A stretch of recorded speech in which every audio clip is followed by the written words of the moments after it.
Claudia, te dejo la pantalla y esperamos también todas sus preguntas. Gracias, gracias Daniela. Bueno, como la Dani les dijo, feliz de poder responder todas las preguntas, las pueden ir a hacer en el minuto, la Dani me va a ir ayudando un poco para poder ir a hacerla de acuerdo a los temas y de repente que no sea necesario tener que esperar. Así que bueno, para mí es un gusto poder estar aquí hoy día con ustedes, les doy las gracias a la invitación a la universidad. Y bueno, y lo que nos convoca es hoy día poder contarles qué es lo que estamos haciendo a nivel de activos, a nivel de activos financieros, en medio de esta crisis económica que está siendo tan dura, pero que también ha tenido quizás un desempeño muy distinto en los mercados financieros, ¿ya? Y hemos visto mercados financieros recuperándose rápidamente, y un poco es eso lo que quiero hoy día explicarles, contarles qué es lo que está viendo el mercado, cuáles son los drivers que están moviendo los desempeños de las distintas clases de activos, y poder comentar un poco qué es lo que viene hacia adelante. Entonces, partamos esta presentación. En general, la presentación la partimos contándoles un poco cuál es el posicionamiento dentro de nuestros portafolios. Cuando hablo de portafolios estamos hablando de una cartera diversificada que tenga tanto renta variable como renta fija, local e internacional. En ese sentido, contarles que hoy día nosotros tenemos una visión favorable de las acciones, tenemos una sobreponderación de las acciones por sobre la renta fija. Y en lo que es la renta fija, estamos prefiriendo la renta fija internacional por sobre la renta fija local. En el portafolio de renta variable internacional y también considerando Chile, hoy día ¿cuál es nuestro posicionamiento? Hoy día nosotros estamos subponderando Estados Unidos, por muchos años tuvimos Estados Unidos sobreponderando en nuestros portafolios, era una de nuestras regiones favoritas para invertir. Lo cierto es que la recuperación que ha tenido Estados Unidos durante esta crisis ha sido bastante rápida, las valorizaciones también están altas, y no es que sea un problema en sí mismo las valorizaciones, pero sí son una señal, que nos ha llevado a tomar la decisión de rotar algo los portafolios, y principalmente hemos ido a sobreponderar Europa por sobre Estados Unidos, y también en menor medida también Japón.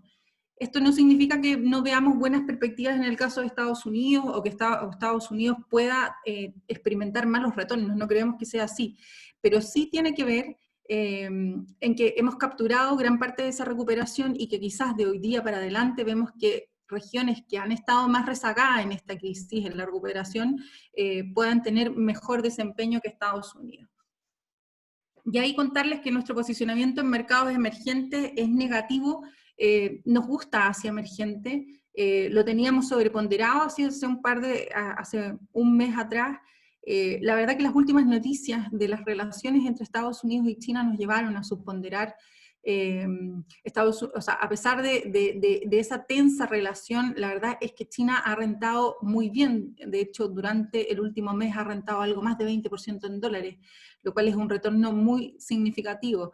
Pero son relaciones que todos los días se tensan de alguna manera. Hoy día tuvimos ya nuevas noticias de que China le está poniendo sanciones a Lockheed Martin un poco en respuesta a Estados Unidos, que le quita el estatus de ciudad especial a Hong Kong. Entonces, en ese sentido hemos decidido tomar una posición más neutral en Asia emergente, a pesar de que por temas económicos y también por fundamentos financieros nos gusta bastante. En el caso de Brasil sí tenemos una subponderación, ahí creemos que efectivamente la economía podría tener un deterioro adicional al que ya está teniendo. El factor político también es algo a tener en cuenta. En el caso de Chile, nuestra visión es más neutral, eso sí, veníamos con una ponderación bastante corta en Chile, o sea, veíamos pocas perspectivas. Esta crisis nos llevó a poder llevar esa posición a algo más neutral, es decir, ir subiendo la posición. Creemos quizás en Chile todavía hay que sincerar lo que va a pasar con las utilidades, las estimaciones todavía creemos no recogen del todo lo que va a pasar con las utilidades durante este año. Vemos algunas oportunidades, no obstante en un portafolio global vemos por sobre todo oportunidades en otras regiones, ¿ya? Y hoy día lo vemos mucho más claro en el caso de Europa que en el caso de Chile. En el caso de la renta fija internacional, que también fue una clase de activo que cayó bastante, sobre todo en lo que está ligado a riesgo de crédito, que son las empresas finalmente, y que también se ha ido recuperando muy rápidamente, nuestra estrategia también ha sido sobreponderar aquellas categorías de deuda que también han estado rezagadas. Por ejemplo, en el caso de Investment Grade Global fue una categoría que durante la crisis llegó a caer casi 6%.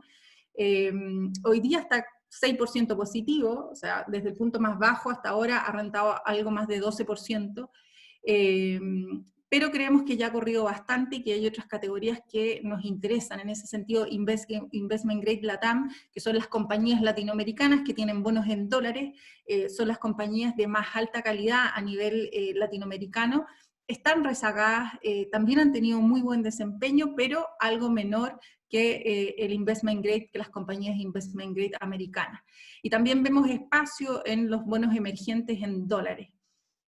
En el caso, por ejemplo, de High Yield, también tenemos una posición más neutral, lo mismo que en la deuda emergente en moneda local, en moneda de cada uno de los países emergentes. Y en lo que es renta fija local, y aquí como ven ustedes la flechita, teníamos entre renta fija internacional y renta fija local, nos gustaba más la renta fija internacional. Lo que sí hay que tener bastante claro es que es una categoría algo más riesgosa de cuando estamos hablando de renta fija local.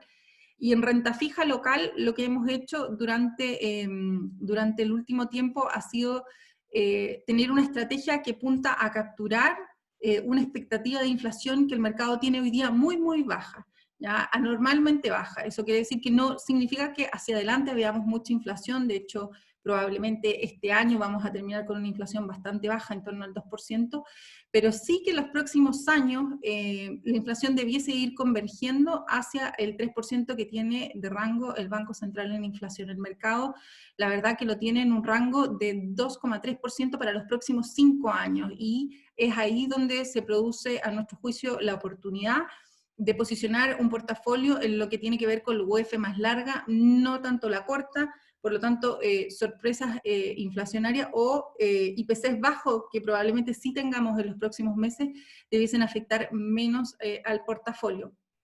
Lo que sí, el mes pasado bajamos renta fija local como un todo y subimos renta fija internacional, en particular seguimos subiendo lo que es investment grade latinoamericano, y en términos de duración estamos positivos, pero que la verdad es que durante los últimos días hemos hecho algunos ajustes, hemos ido acortando la duración de los portafolios. ¿Por qué? Porque bueno, como ya hoy día ya supimos, hoy día se confirma en la Cámara de Diputados el proyecto de ley que va a revisar el Senado, que es que los afiliados a los fondos de pensiones puedan retirar el 10% de sus fondos. Eso sí puede tener un impacto en el mercado local principalmente, debido a que el monto que habría que liquidar es un monto bastante significativo. Si uno considera un poco por tramos, las personas que puedan retirar todo, o sea, que no alcancen a llegar a las 35 UEFs, que es el monto mínimo, pueden retirar todo. Aquellos que lleguen a las 35 UEFs, retiren las 35 UEFs, y así de manera escalonada hasta los que puedan retirar las 150 UEFs también lo puedan hacer, que es el monto máximo a retirar. Eso significa que las AFP tienen que salir a vender tanto en el mercado local como internacional del orden de 15,5 billones de dólares. Si todas las personas van a retirar el fondo de pensiones, digamos, en estos montos escalonados, dependiendo en qué tramos estén, ese es el monto de venta que debiesen hacer las AFP. Parte de eso lo pueden hacer en el mercado internacional, ¿ya? Y en el mercado internacional quizás no hay tanto problema porque hay bastante liquidez, es un mercado bastante profundo que puede absorber algún porcentaje mayoritario de esos 15,5 billones de dólares. La gran pregunta es cómo se va a afectar el mercado local, tanto de acciones como de renta fija. Porque son mercados más pequeños donde los montos, si uno dice, bueno, si las AFP vendieron parejo, es decir, como para mantener la estructura de inversión que tienen hoy día, eso significaría que en acciones deberían vender en torno a 800 millones de dólares, y en el caso de deuda, en torno a 9.000 millones de dólares. En el mercado local es muy significativo en el mundo de acciones los 800 millones de dólares, y en el caso de la deuda también lo es, con la salvedad que existe la posibilidad de que el Banco Central salga a comprarle instrumentos a las AFP o también otorgar línea a los bancos para que también puedan de alguna manera absorber parte de esa oferta y así el impacto sea menor en términos de las tasas, porque lo que podría pasar en el mundo de la renta fija es que las tasas subieran y bueno, y recuerden esta relación inversa que existe entre tasas y rentabilidad, o sea, las tasas suben y eso significaría que la deuda de mediano y largo plazo podría tener retornos negativos en la medida que las tasas suban. Por tanto, ¿qué hicimos durante los últimos días? Y un poco teniendo en atención lo que está pasando es bajar la duración. ¿Por qué bajar la duración? Porque efectivamente al bajar la duración el portafolio se hace menos sensible a los movimientos de tasa. O sea, uno entre más largo está, más la rentabilidad más depende de cuánto pueda subir o bajar las tasas. En la medida que uno va cortando la duración, eso se va reduciendo. Ahora, tampoco hemos recortado mucho la duración, estábamos en torno a 4 años, la estamos llevando, por decir un rango, en torno a los 3,5 años. ¿Por qué? Porque nuestra oportunidad, donde vemos valor hoy día en la renta fija local, no es en el corto plazo, sigue siendo en el mediano plazo entre 3 y 5 años. ¿Ya? Entonces, lo que hemos hecho durante los últimos días responde a un movimiento más táctico, y bueno, y vamos a ir viendo cómo evolucionan las noticias y qué va sucediendo con este potencial flujo que se podría vender en el mercado local. Las FP podrían vender todo a nivel internacional, sí, lo podrían decidir hacerlo. Con eso quizás el mayor impacto que pudiéramos tener es en el tipo cambio en el corto plazo, porque saldrían a vender dólares afuera y esos dólares los tendrían que traer a Chile y convertirlos en pesos y eso también podría ser un flujo significativo. Acuérdense que estamos hablando de 15,5 billones de dólares y es así un poco como los mercados locales podrían enfrentar esta noticia. Y ahora un poco entrando un resumen, qué es lo que estamos viendo en términos de economía, de mercados y también de riesgos, que siempre las inversiones no están exentas de riesgo. En términos de economía, estamos viendo que esta crisis está siendo bastante severa, probablemente la más severa de los últimos años. No obstante, y también para poner la cuota de positivismo, es que hemos visto, sobre todo en el último mes, que los datos ya están saliendo mejor a lo esperado, y eso es quizás el primer indicio de que lo peor de esta pandemia, por lo menos en términos económicos, pudiese haber llegado a su fin. Eso no significa que la recuperación va a ser rápida, eso no significa que probablemente la pérdida de empleo tampoco se vaya a recuperar en el corto plazo, pero sí significa que poco a poco los datos van a ir saliendo algo mejores y las economías van a poder ir retomando el ritmo. Las últimas estimaciones, tanto del Fondo Monetario Internacional, el Banco Mundial, la OECD, estiman que la economía a nivel global se podría contraer entre un 5 y un 6%. Pero también que la expansión hacia el 2021 podría estar en torno a un 5% también, que es una cifra bastante significativa. ¿Qué es lo que podría de alguna manera enturbiar esta tasa de crecimiento? Son los rebrotes, sobre todo lo que hemos visto en el caso de Estados Unidos. Si efectivamente las economías tienen que volver a periodos de confinamiento duro, probablemente sí veamos que el crecimiento hacia el 2021 vaya a ser algo más acotado de lo que se está estimando. Pero un poco para hacer la salvedad, probablemente el caso de Estados Unidos no es un buen ejemplo y tenemos que mirar un poquito más a Europa para ver cómo efectivamente la economía está pudiendo reabrir operaciones y cómo eso, por lo menos hasta ahora, no ha venido de la mano con un aumento significativo en el número de casos. Que también es fundamental en términos de economía, los estímulos, tanto estímulos monetarios como fiscales. Y en el caso fiscal se está esperando un gran estímulo, un nuevo estímulo de Estados Unidos en torno a 1 trillón, que podría ser un paquete que se gaste de manera focalizada en lo que es infraestructura. Y los bancos centrales, bueno, los bancos centrales se han mantenido muy, muy activos, gran parte de los bancos centrales están implementando programas de compra de activos, de hecho también nosotros somos un ejemplo de eso, y eso también ha permitido que el mercado suba. De hecho, los mercados financieros se dejaron de caer cuando el compromiso de los bancos centrales con el manejo de esta crisis fue muy contundente y empezaron a comprar activos de manera bien directa. Lamentablemente esos estímulos no van a evitar que caigamos en recesión, de hecho ya estamos en recesión, gran parte del mundo ya cayó en recesión, pero sí son fundamentales para ver cuál es la evolución futura que tengamos de las distintas economías. En el caso de los mercados, bueno, los mercados han subido con mucha fuerza, eso lo hemos visto, tanto los mercados accionarios como también los mercados de deuda, sobre todo los que tienen que ver con el riesgo de crédito, o sea, con bonos corporativos.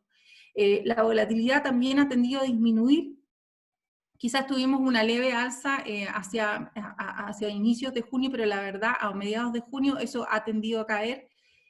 Otra muestra de que el mercado está asignando quizás poca importancia a los nuevos casos.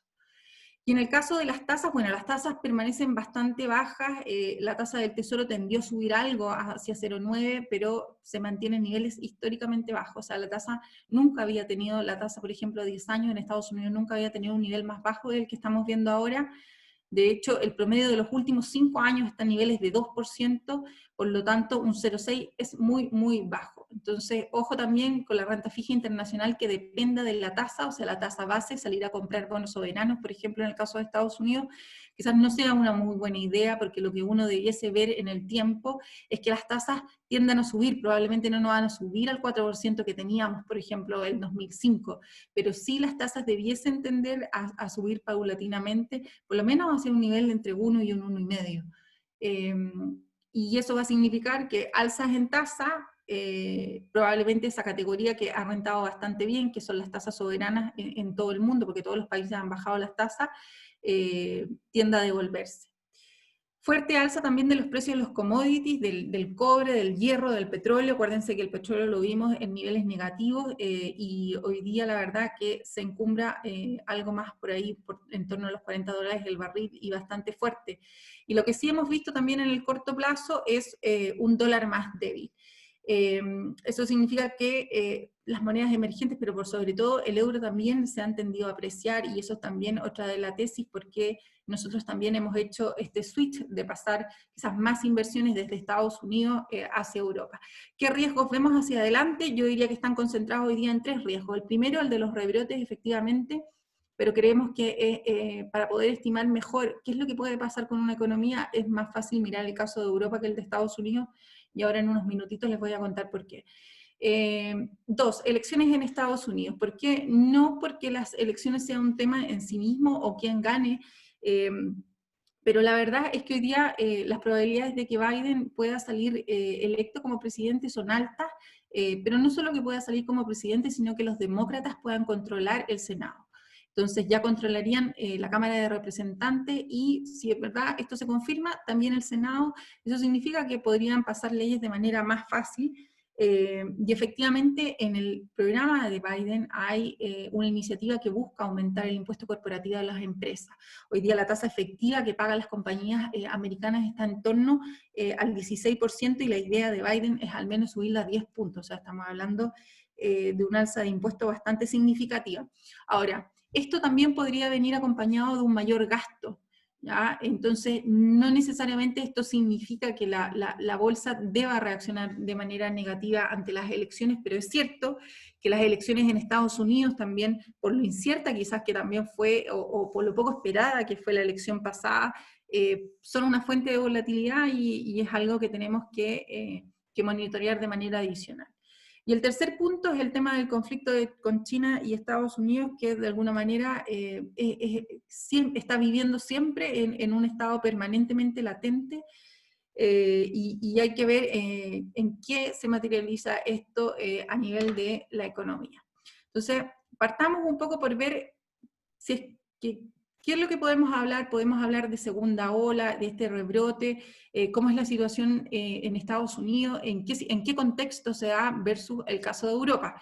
Entonces, efectivamente lo que hemos visto aquí es un alza de los casos, sobre todo de los casos diarios de coronavirus. Esto está calculado hasta ayer en el mundo habían 219.000 casos diarios de coronavirus, de los cuales 67.000 se están concentrando en el caso de Estados Unidos, 41.000 en Brasil, Rusia tiene del orden de 6.000. Ahora, lo que es positivo es que, por ejemplo, los países europeos, como es España, se han mantenido en niveles bajos, 666 casos, Alemania 276, Italia 114 casos. Y tenemos en el caso de Estados Unidos, estados con una significativa alza de casos, ¿no es cierto? Y ahí están estos estados como icónicos de este nuevo rebrote, que son California, Texas y la Florida, donde ustedes pueden ver el alza ha sido muy significativa. Entonces, ¿podemos hablar de segunda ola en el caso de estos estados? Yo creo que no. La verdad que si ustedes se dan cuenta de la forma del gráfico, esto es nada más que la primera ola que siguió andando y siguió su curso. Entonces, en algún minuto estos estados, Florida, California, Texas, quizás en la Florida se da mucho más, uno se puede dar cuenta que ellos tendieron a estabilizar por un periodo largo el número de casos, pero no a bajar de forma significativa como sí lo hizo el estado de Nueva York. Vean el estado de Nueva York, la pendiente de la curva es mucho más significativa, ellos reducieron mucho el número de casos, y recién hace un par de semanas, yo diría de hecho hace 2 semanas, empezaron a abrir de manera más significativa, a diferencia de California, Texas y la Florida. Entonces, ¿por qué esto es importante? Porque para luchar un poco con esta pandemia sí se necesita aplacar de manera importante el número de casos antes de empezar a reabrir la economía, y es un poco lo que estamos viviendo nosotros. Nosotros hemos tenido un pic de 1000 casos, ya hoy día hemos bajado en torno a 1600 casos, pero sí se necesita que la baja sea significativa, que esa baja se mantenga por un tiempo y ahí pensar en abrir en la economía. Claramente, en el caso de California, Texas y la Florida, esto no se hizo porque se sea irresponsable o no, porque finalmente las decisiones que están tomando los gobernadores están siendo decisiones duras, porque la economía se está afectando de manera muy significativa, por lo tanto, hay gente que necesita salir a trabajar, y es por esto que, por lo menos yo pienso que no vamos a volver atrás en las medidas de confinamiento tan duras como las vimos. Vamos a seguir progresando. En este sentido, pienso que el coronavirus es un choque externo, o sea, es algo que básicamente aparece de la nada, y en lo cual no estábamos preparados, no estamos preparados ni desde el punto de vista de procesos, ni desde el punto de vista de capacidad de salud hospitalaria, de cómo enfrentar esta pandemia. A lo largo de estos meses, la capacidad se ha ido expandiendo alrededor del mundo, o sea, cama que se podía haber convertido en cama crítica está convertida.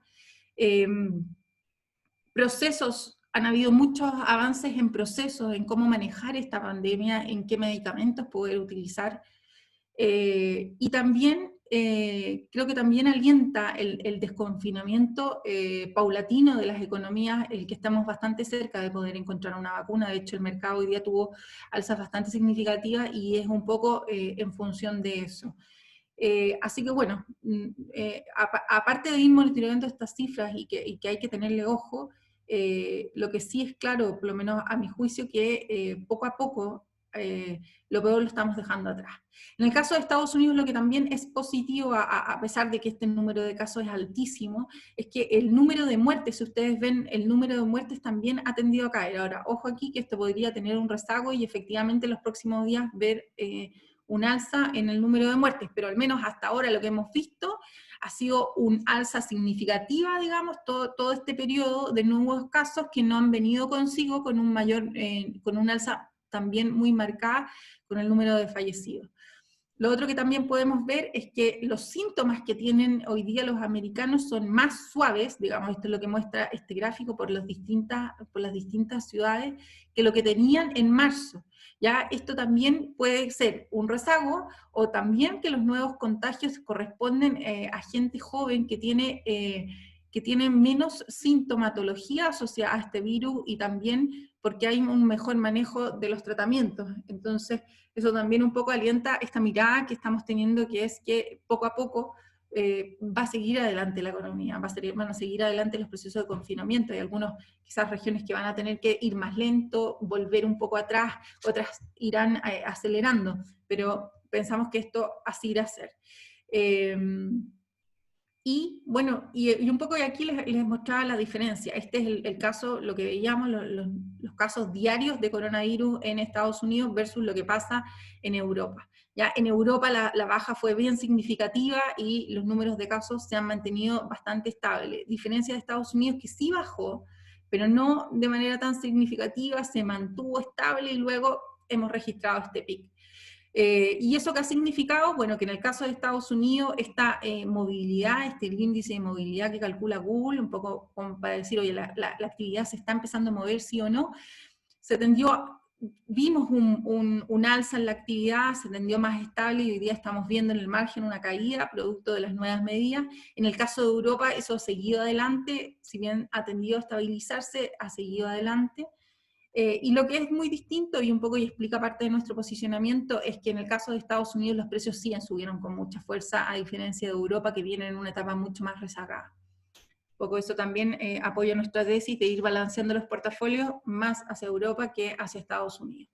Y esto, bueno, estos son los adelantos que salen todos los días y que nos hacen pensar que probablemente estamos cerca de encontrar una vacuna. Eso no significa probablemente que vamos a estar vacunados durante el 2021, sobre todo el mundo emergente, pero sí da esperanza y acuérdense que el mercado, parte fundamental de lo que tiene es mirar hacia adelante, por lo tanto, que estemos en recesión, que haya un aumento de casos, creo que hoy día no están afectando de manera significativa al mercado y el mercado está mirando hacia adelante. Cómo los estímulos que hoy día están puestos sobre la mesa, que son estímulos muy contundentes desde el punto de vista fiscal y monetario, van a jugar un rol no solamente hacia el 2021, sino que hacia los próximos años. Y eso está traduciéndose en niveles de liquidez muy significativos. Y eso lo que ha permitido es que toda esta caída, este es el MSCI World, es como las acciones a nivel global, es como un índice que resume las acciones tanto de Estados Unidos, de Japón, de Europa, alrededor del mundo, cayó de manera significativa un 33% hacia finales de marzo. También el alza ha sido muy significativa, de hecho cuando uno mira cuánto le queda para llegar hasta el punto más alto, ni siquiera a cómo partimos el año, pero sí hasta el punto más alto, nos queda en torno a un 6%. Y vemos, por ejemplo, mercados como el caso de Estados Unidos, que ya está casi en cero. Estados Unidos llegó a caer 30%. ¿Ya? Para que ustedes tengan una cifra de magnitud. Y de hecho, si miran el sector tecnológico en el caso de Estados Unidos ha subido de manera abismante, ha subido un 19%. Eso es una alza muy significativa. Hoy día el trade de consenso es invertir en tecnología. Yo creo que eso se puede sustentar por un periodo más de tiempo, dadas las condiciones en que estamos y que efectivamente van a ser las compañías que van a poder mostrar un mejor delivery de utilidades en este entorno, pero en el tiempo lo veo difícil, así que ojo ahí también para los que estén invertidos, muy sobreinvertidos en el sector tecnología. Hay minutos que también es necesario empezar a tomar utilidad. Y aquí un poco lo que les mostraba también en el caso de China, también con una alza muy significativa en el último tiempo, es casi ese 17% se ha dado durante este último mes. Y mercados más rezagados, como es el caso de Europa, como es el caso de mercados emergentes, sí, evidentemente hay todavía una oportunidad, aunque también quizás un mayor riesgo asociado de que puedan ir recuperando también esos niveles de rentabilidad. Y aquí un poco les quería mostrar un poco qué es lo que uno enfrenta en estas crisis como cliente, pero también decisiones que uno toma como inversionista. Estos son los portafolios que nosotros manejamos, son las carteras dinámicas, tienen distintos perfiles de riesgo, pero la gracia es que son portafolios diversificados que invierten en distintas partes del mundo, tanto en renta variable como en renta fija. Entonces, por ejemplo, fíjense en este portafolio que es el GGD 50, o sea que tiene un máximo 50% en renta variable. El COVID nos pilla con un buen desempeño, llevábamos durante enero, nos pilla y nos pega una caída brutal de 17%. Entonces, las primeras noticias del COVID y en medio de todo el ruido que uno como inversionista recibe, la verdad que son aterradoras. Lo único que uno quisiera es salir corriendo y dejar de invertir en esto. ¿Ya? Pero cuando uno tiene una caída de 17%, se tiene que preguntar, bueno, ¿esto es un shock transitorio o es un shock permanente? Y nuestro primer racionamiento fue eso, bueno, tratar de distinguir si esto puede ser temporal. Cuando me refiero a temporal no significa que va a desaparecer de la noche a la mañana, pero sí, si va a cambiar de manera permanente el retorno de largo plazo de las compañías, que es finalmente lo que a uno le importa cuando está comprando acciones. Y la respuesta va a ser no, esto va a generar una recesión durísima, como lo está haciendo, pero no va a cambiar el retorno de largo plazo de las compañías, por lo tanto nosotros vamos a resistir.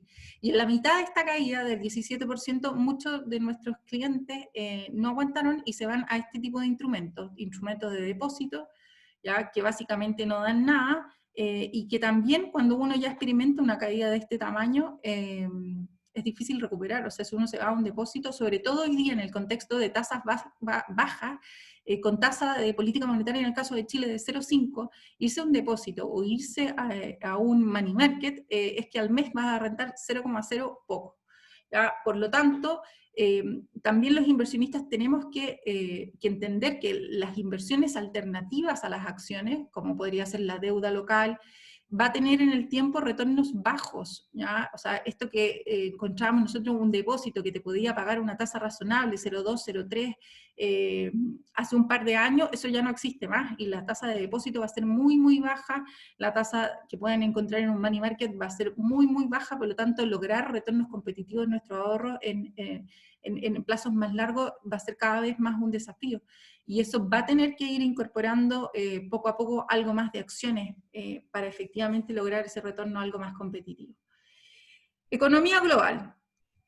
¿Qué nos dijo el Fondo Monetario Internacional en su última revisión de las tasas de crecimiento a nivel mundial? Bueno, que el mundo va a crecer un menos 4,9% y que el 2021 se recupera en torno a un 5,4%. Que Estados Unidos podría caer casi un 8% y el próximo año recuperarse en torno a un 4,5%. ¿Ya? Lo que es importante es que el fondo baja casi todas las proyecciones del 2020, y la verdad que eso, de alguna manera, el mercado ya lo tenía incorporado, mantiene más o menos estable, como ustedes ven aquí, este es el cambio, las proyecciones del 2021. Lo que sí es importante notar que muchas economías, con la estimación que hay aquí, digamos, y de efectivamente confirmarse, van a tener muchos años para crecer por sobre su potencial. Ya, por ejemplo, en el caso de China, China crecería, según el Fondo Monetario Internacional, de las pocas regiones que crece un 1% este año, pero el próximo podría crecer un 8,2%. ¿Ya? Y es un poco ahí donde tiene un poco la mirada puesta el mercado, cómo los estímulos juegan un rol en la recuperación de la economía y cómo fluye la liquidez que está siendo muy abundante en los distintos mercados. Y un poco para ver la magnitud de esta crisis, cuando uno ve, y este gráfico es muy, muy largo, está desde 1871, el número de países o de economías que están en recesión es de los más altos. Nunca había habido un pic tan alto de economías en recesión. O sea, esta probablemente no es la peor recesión que hayamos tenido, creo que la de 1930 sigue siendo la peor recesión, pero esta es la recesión más extendida que hemos tenido en cuanto a estar dispersada a través de todo el mundo. Básicamente nadie se ha salvado. Contarles, eso sí, qué son, en medio de todo esto y de un poco del panorama quizás más negativo que uno está viendo, que es estas cifras de actividad y crecimiento, de empleo muy malas, que han sido las noticias positivas que hemos visto en algunas regiones. Por ejemplo, en el caso de Estados Unidos, ventas de retail que tienen la capacidad de sufrir muy rápido. Ya la caída también significativa, lejos la más importante que hemos tenido durante los últimos años, pero también la recuperación está siendo rápida. Lo que es el indicador ISM manufacturero, esto es un indicador líder para las compañías de manufactura y que lo que busca anticipar son las perspectivas. ¿Y cómo se lee? Sobre 50, sobre el nivel de 50 significa que los próximos 6 meses la economía se va a expandir, bajo 50 que la economía probablemente se va a deprimir en los próximos 6 meses. Entonces, efectivamente, estamos viendo luz, digamos, al final de todo este proceso que ha sido tan cansador, que ha sido tan tedioso en términos también de datos económicos. Lo que hemos visto también es caída en los payrolls, que son la creación de empleo, en el caso de Estados Unidos también, abismante. Probablemente va a tomar años recuperar la pérdida de empleo, que en el caso de Estados Unidos es más de 20 millones de empleos los que se han perdido. Pero el alza también ha sido importante y eso ha hecho que la tasa de desempleo tienda a caer más rápido de lo esperado.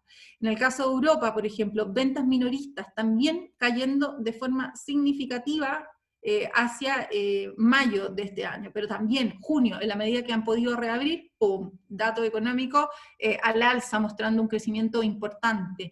Mes contra mes tiene un alza de casi 20%, en torno a 17%, y lo que deja al año con una caída de menos 5% a mayo. ¿Ya? Entonces, ¿Qué es lo que estamos viendo? Que a medida que las economías pueden reabrir, pueden tomar algo de actividad, las cifras se están empezando a ajustar quizás más rápido también de lo que anticipamos. Creo que el mercado laboral es un tema aparte, yo creo que el mercado laboral va a ser lo último que se va a ajustar, pero sí cifras de expectativas son muy importantes que empiecen a mostrar un alza, porque también van a ir moviendo el desempeño de la economía hacia adelante. Otro dato positivo y que se los comenté al principio, datos saliendo mejor de lo esperado. Este es un índice de sorpresas del crecimiento que calcula Citibank, tanto en Estados Unidos como a nivel global. Cuando esto está más arriba de 0 significa que los datos están saliendo mejor de lo esperado. ¿Ya? Y podemos ver que a partir de marzo el deterioro en los datos de actividad fue muy marcado, pero desde mediados de mayo también hemos visto un alza en los datos, o sea, datos malos, al final son datos muy malos, pero menor a lo esperado. Y lo que pasa a nivel global también, o sea, la economía como un todo también tiene la capacidad de empezar a mostrar datos mejores de lo que el mercado está mostrando. ¿Qué es lo que ha sido muy significativo para el mercado? Lo he repetido durante toda esta exposición, han sido estos, los estímulos fiscales y monetarios. Aquí tienen los estímulos fiscales de varios países, en el caso de Europa han sido muy significativos. Uno debería sumar la raya azul más la roja para tener el total, por ejemplo en el caso de Alemania, si lo hacemos, si a esta barrita azul le sumamos la roja, vamos a quedar casi en 40% del PIB puesto como estímulo fiscal. ¿Ya? En el caso de Estados Unidos es menor, uno quizás pudiese llegar al 20%, pero Estados Unidos también está haciendo muchísimo, y lo vamos a ver en un minuto, por el lado monetario. Entonces, entre estímulo fiscal y monetario, nunca antes en la historia moderna se había puesto o se había inyectado tanta liquidez en los mercados. Y aquí un poco cómo está reaccionando los gobiernos a través de estímulos fiscales ante esta crisis, cómo lo hizo para el 2008, 2009. Bueno, para el 2008, para la crisis financiera, los gobiernos aumentaron en 10% su deuda, su nivel de deuda, para poder ponerlo como estímulo fiscal.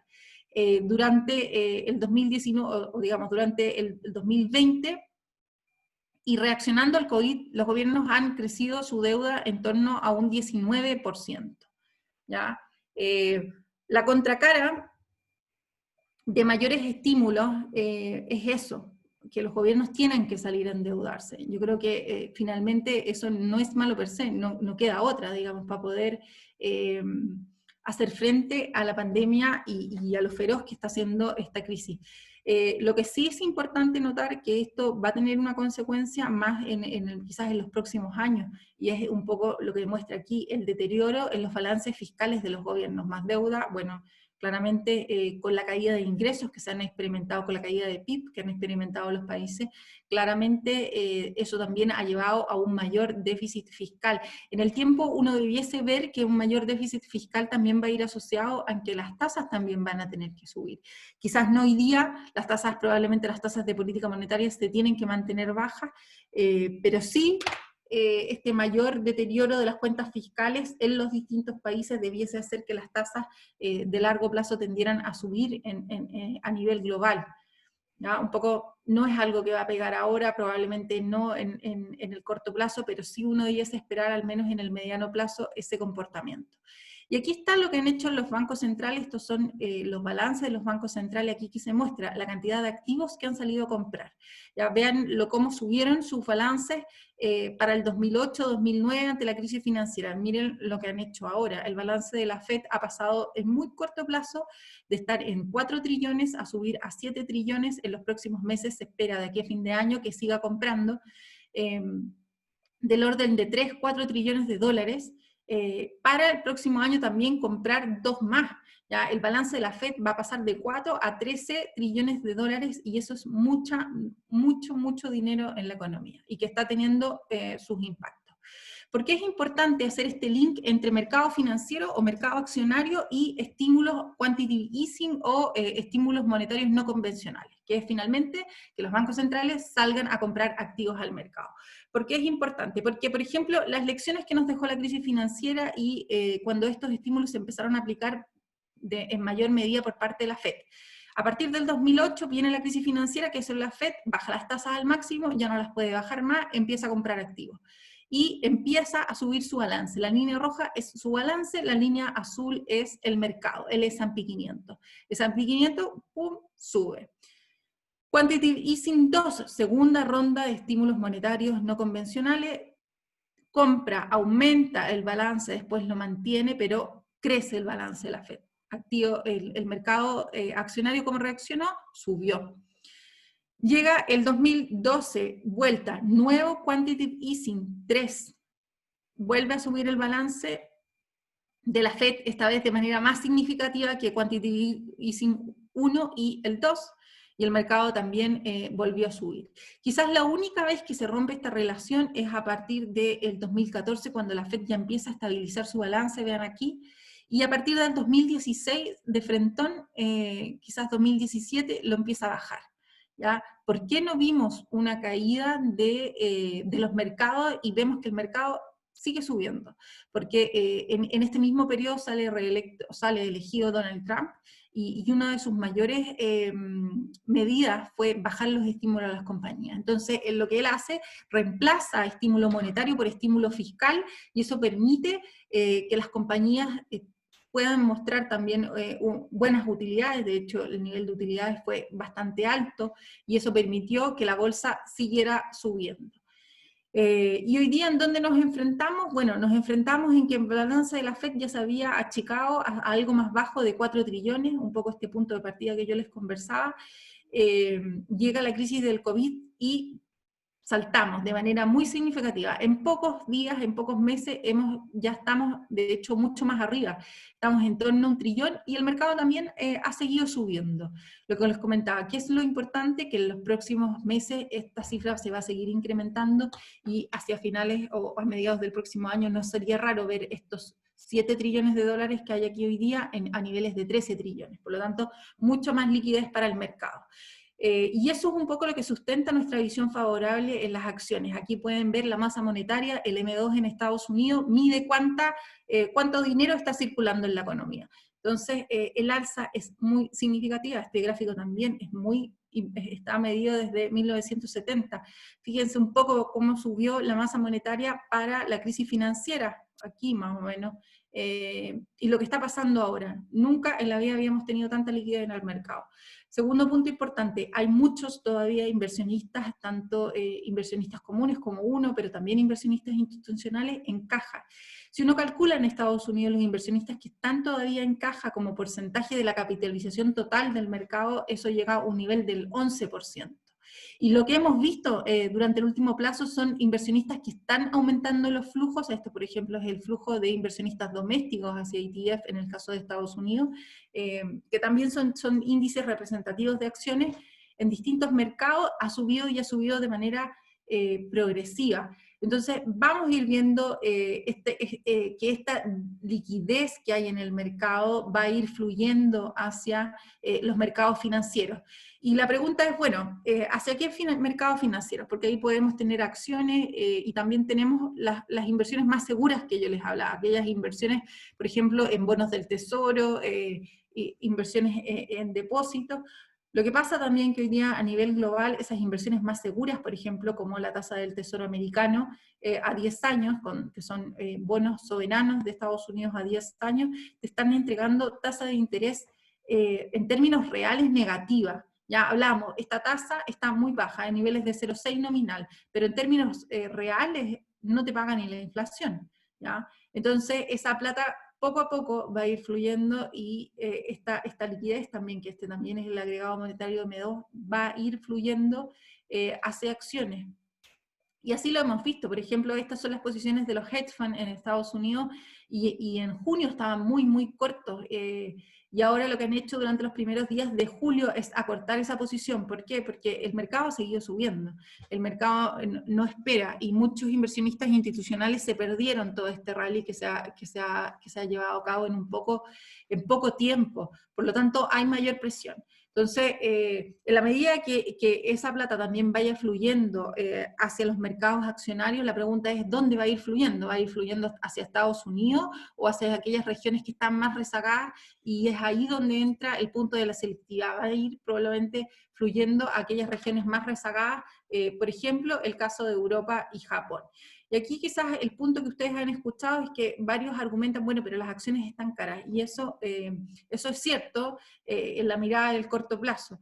Esta es la precio-utilidad, es la forma en la cual nosotros medimos el atractivo de una acción, es decir, cuántas veces la utilidad de una compañía es el equivalente a su precio en la bolsa. ¿Ya? Se transa a 20 veces su utilidad, se transa a 12 veces su utilidad.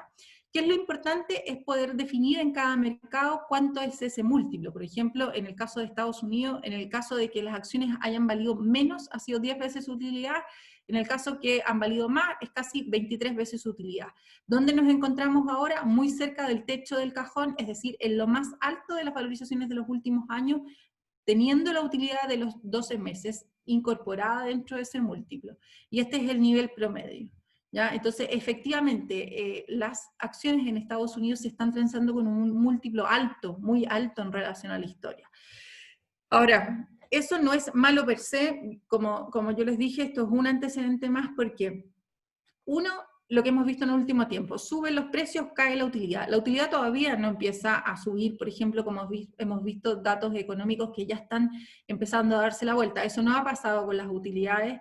Y por otro lado, el precio, que es la parte inicial, digamos, de esta división, ha seguido subiendo. Por lo tanto, en ese contexto, el ratio ha tendido a subir. Hacia adelante, eso sí, el tema de las utilidades debiese ir aumentando. Probablemente el peor impacto en términos de utilidades de las compañías lo vamos a ver durante este segundo Q. Atentos porque en el caso de Estados Unidos ya está reportando el segundo Q y nosotros lo haremos en un par de semanas más. Ese va a tocar probablemente el punto de inflexión y de ahí en adelante también esperamos algo de recuperación, por lo tanto este ratio en la medida de que el tiempo vaya pasando y vaya incorporando más las utilidades que se vayan a dar durante el 2021, también va a ir tendiendo a ceder. Y la otra razón por la cual hay que matizar este criterio es porque en un mundo con un exceso de liquidez tan abismante y donde las inversiones alternativas te están dando rendimientos tan cercanos a cero o incluso negativos en términos reales, no es extraño que los inversionistas estén dispuestos a pagar más por algo que también tenga la capacidad de generarte más. ¿Ya? Entonces, ojo ahí como para no tomar solamente este antecedente. ¿Cómo lo hemos tomado nosotros? Un poco en la medida que les contamos. Esto nos ha llevado a nosotros a gatillar una rotación en el portafolio y es decir, oye, mira, Europa y Japón se ven más baratos que Estados Unidos. De hecho, por ejemplo, en el caso de Europa, esta es la precio-utilidad, la misma medida de Europa en relación a Estados Unidos. Cuando esto esté muy bajo, es que Europa está mucho más barato en términos relativos que Estados Unidos y eso en el tiempo siempre se tiende a revertir. De hecho, estamos llegando a los mismos niveles que vimos para la crisis de deuda de la economía europea o para la crisis financiera. Por lo tanto, debiésemos ver una reversión hacia la media y eso es lo que también ha hecho, en este mismo sentido, es el caso de Japón. ¿Ya? Japón también se ve muy barato. Ha hecho que tengamos esta rotación y donde nuestro foco principal ha sido migrar inversiones desde Estados Unidos hacia Europa. Y ahora, un poco los minutos que tenemos por delante, y porque sé que muchos de ustedes están posicionados en esta clase de activo, que es la deuda local, que ha sido una clase de activo muy benigna en el tiempo, pero que hoy día tiene mucho más desafíos.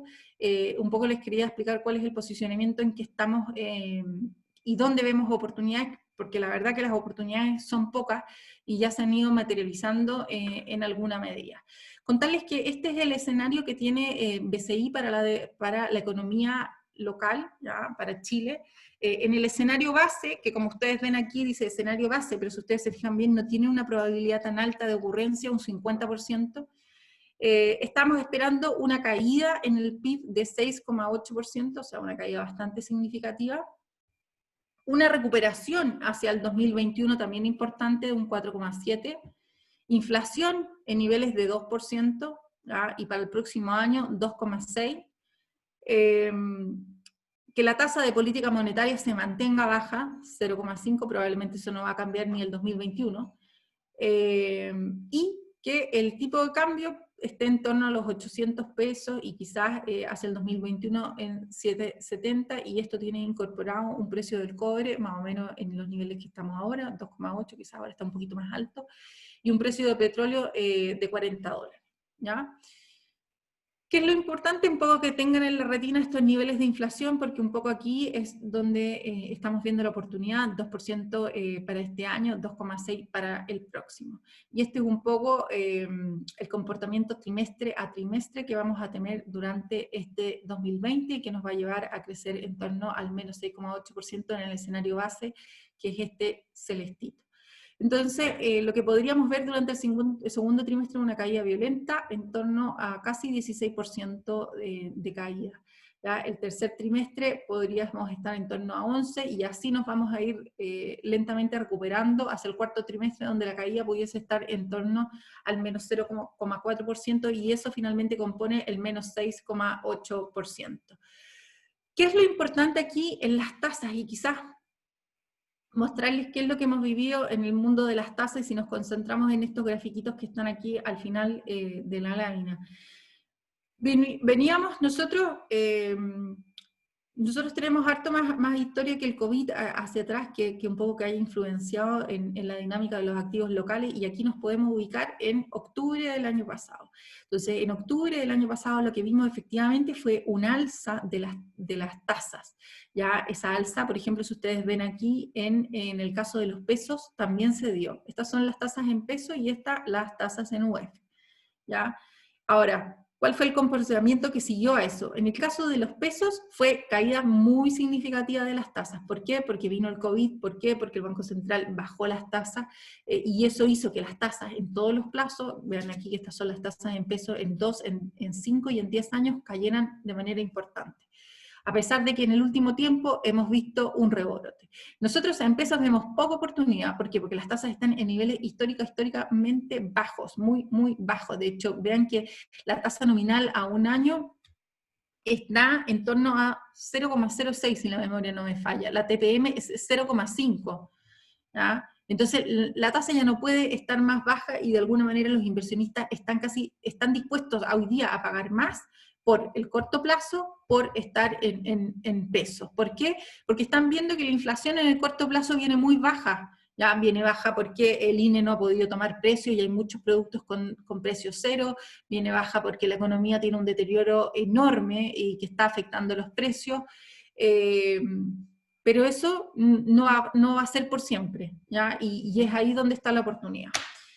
Entonces, lo que han hecho las tasas en UF después de octubre fue caer, de alguna manera, un poco pasaron los efectos de octubre, la economía volvió a agarrar el ritmo también, ojo ahí que también lo agarró mucho antes de lo que uno estaba esperando, entonces los datos económicos empezaron a salir mejor de lo esperado, ¿no es cierto?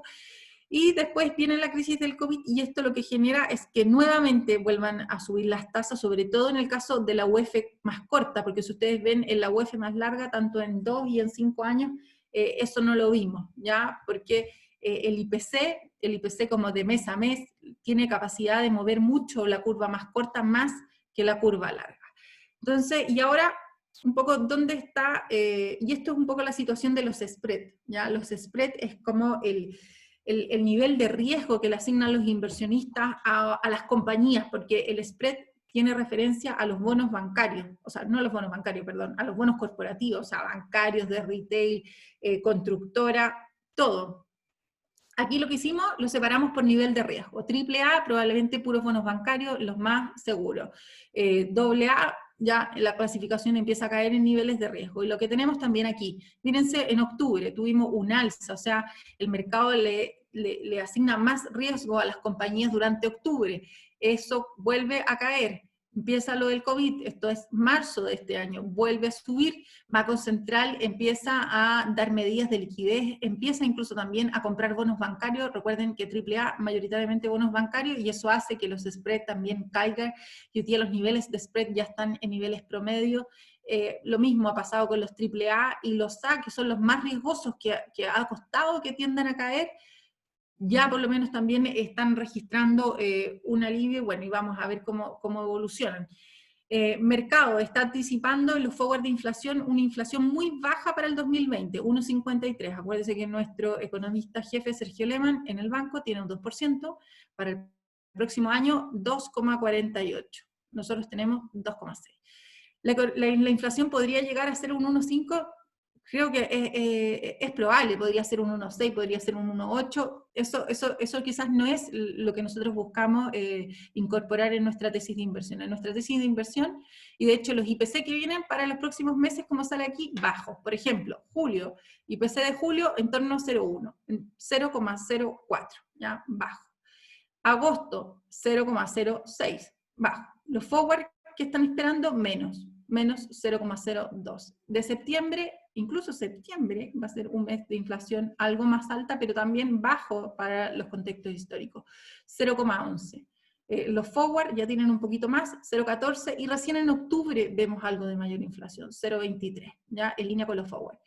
Recuerden que el INE no ha podido capturar muchos precios, ¿ya? Ha tenido mucha dificultad en eso, por lo tanto, muchos de las categorías, como ustedes ven acá, tiene precio 0,0000. Entonces, también es fuente de incertidumbre y algo que se va a ajustar de un paraguaso cuando el INE pueda salir y capturar precios. ¿Ya? Recuerden que los precios de la gasolina están subiendo, que probablemente algo que causó mucha inflación a la baja en su minuto eran los paquetes turísticos, que volar era cada vez más barato y más barato. Yo tampoco sé si en este contexto inicial los pasajes van a ser algo que va a ser tan barato. Yo creo que la reducción en la oferta que han habido ha sido importante. Probablemente en el caso de los aviones están parados, o sea, si hay mayor demanda sería empezar a sacar los aviones, pero también va a haber que contratar gente, ¿ya? Y no sé si las compañías en esta situación van a hacerlo de manera, digamos, tan rápida como sí podría decir, oye, el avión, que los tenemos ahí estacionados en el desierto, tráeme 3 aviones, contrató a esta gente. Creo que eso va a tardar un tiempo, por lo tanto la situación de los precios también pudiese generar alguna sorpresa por ahí y que va a ser capturada de un paraguaso cuando el INE pueda salir a capturar precios. Pero eso tampoco, ahí está la fuente de nuestra tesis de inversión. La fuente de nuestra tesis de inversión está aquí, y ya con esto voy terminando. La fuente de nuestra tesis de inversión está en que el mercado, como efectivamente, y como un poco les mostré, y también así apuntan nuestras estimaciones, hay poca inflación en el corto plazo. Eso significa que el mercado dice ya, para siempre la inflación va a ser baja, ¿ya? Y los próximos, por ejemplo, fíjense aquí, en los 5 años, esta es la compensación inflacionaria que no va a haber a fin de año, no va a haber el próximo año, va a haber en los próximos 5 años. La compensación inflacionaria que va a haber en los próximos 5 años, el mercado dice, hoy día va a estar en 2,3%. Hace 30 días, ¿qué decía? El mercado decía va a estar en 2%. Acuérdense que el target del Banco Central es 3%, que nuestras estimaciones para el 2021 son 2,6%, y que incluso el Banco Central en el IPOM que publicó hace un par de semanas dijo, yo veo una convergencia hacia el target de inflación 3% hacia el 2022. Entonces, creer que de aquí al 2025 la inflación se va a mantener por año bajo o en torno al 2%, porque incluso este 2 en algún minuto llegó a ser bajo el 2%. Es muy poco. Entonces, aquí vemos cómo estas son las compensaciones inflacionarias, la compensación inflacionaria que hay implícita. ¿Y qué es eso? Bueno, tomando la tasa nominal y la tasa real, ver cuál es la diferencia, y eso te da la compensación inflacionaria. También han tendido de subir, ¿ya? Y de alguna manera hemos podido capturar esa tesis de inversión. En el corto plazo está un poco la amenaza de efectivamente cómo las AFP salen a liquidar en caso de que se materialice esta venta del 10% de los fondos. Así que bueno, eso es, y yo creo que aquí, Dani, me voy a detener un poco haciéndole honor al tiempo.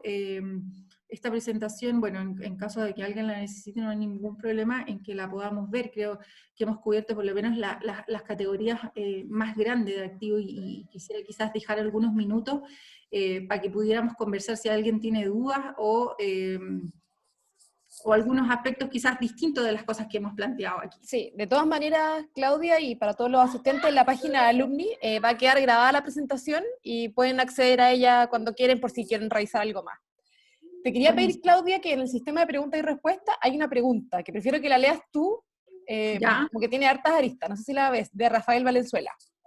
La veo. Hola Claudia, gracias por la presentación. Mi pregunta: ¿cuál es tu visión y desafíos para el departamento de Research y Asset Allocation en el futuro, bajo el contexto de la estrategia pasiva de inversión?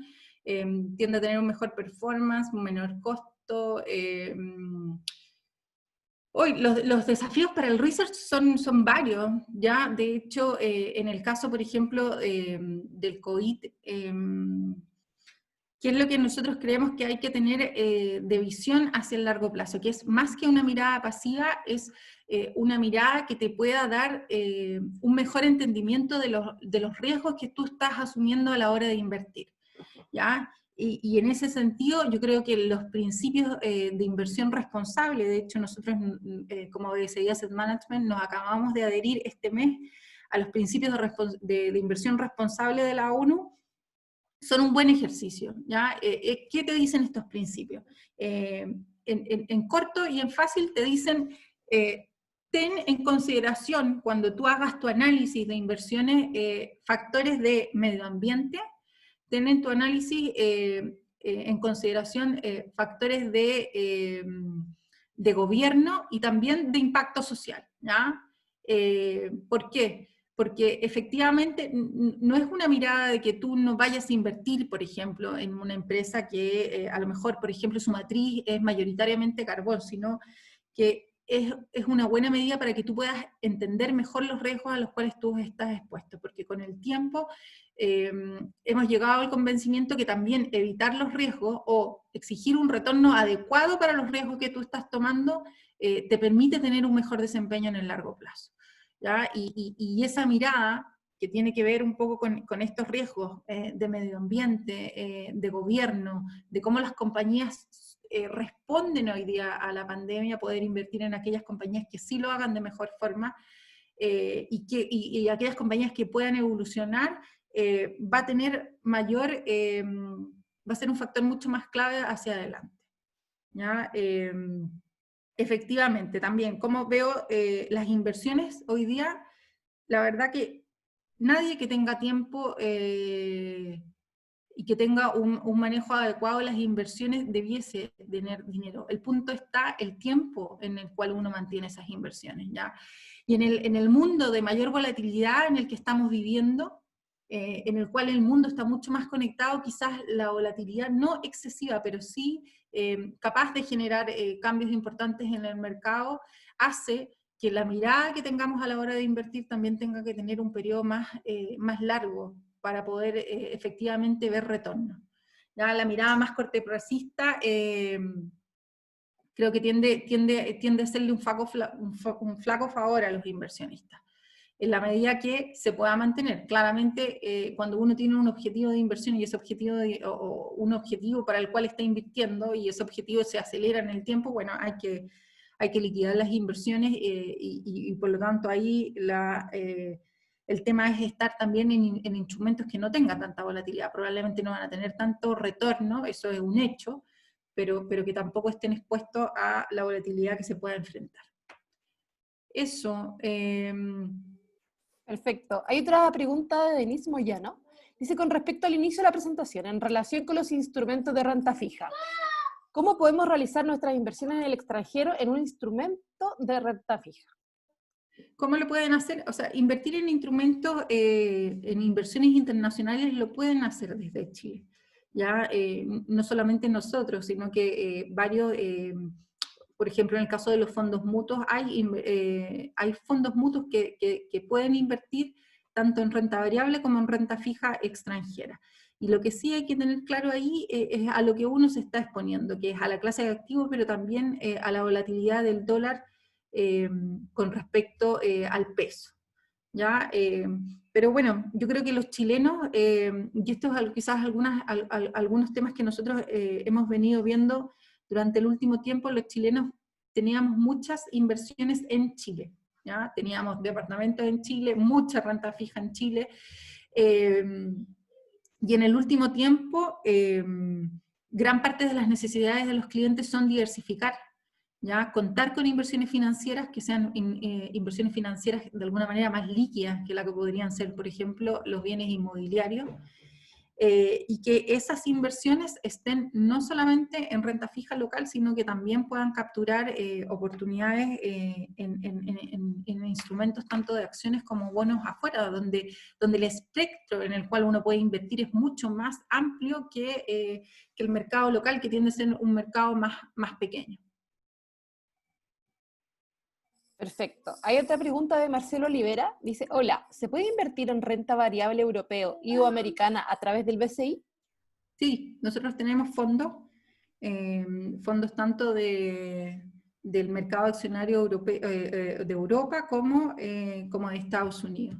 Ahora, yo creo que yo también otro consejo es invertir de manera diversificada. A pesar de que nosotros vemos buenas oportunidades en Europa, eso no significa que no tenemos nada en Estados Unidos. De hecho, Estados Unidos, como les contaba, igual cuando nosotros hicimos el cambio, Europa ha andado mejor que Estados Unidos, pero Estados Unidos igual ha andado bien, ¿ya? Entonces, ahí mi consejo es de repente buscar alternativas de inversión en las cuales, ya sea a través de fondos o algún tipo de portafolios, que los ajustes adentro se pueden hacer de manera más automática. ¿Por qué? Porque, bueno, nosotros, o por lo menos yo en estos años siempre veo clientes, por ejemplo, que se quedaron con un fondo mutuo en Brasil, porque Brasil era fantástico, iba a tener buenos crecimientos, y ahora sí Brasil.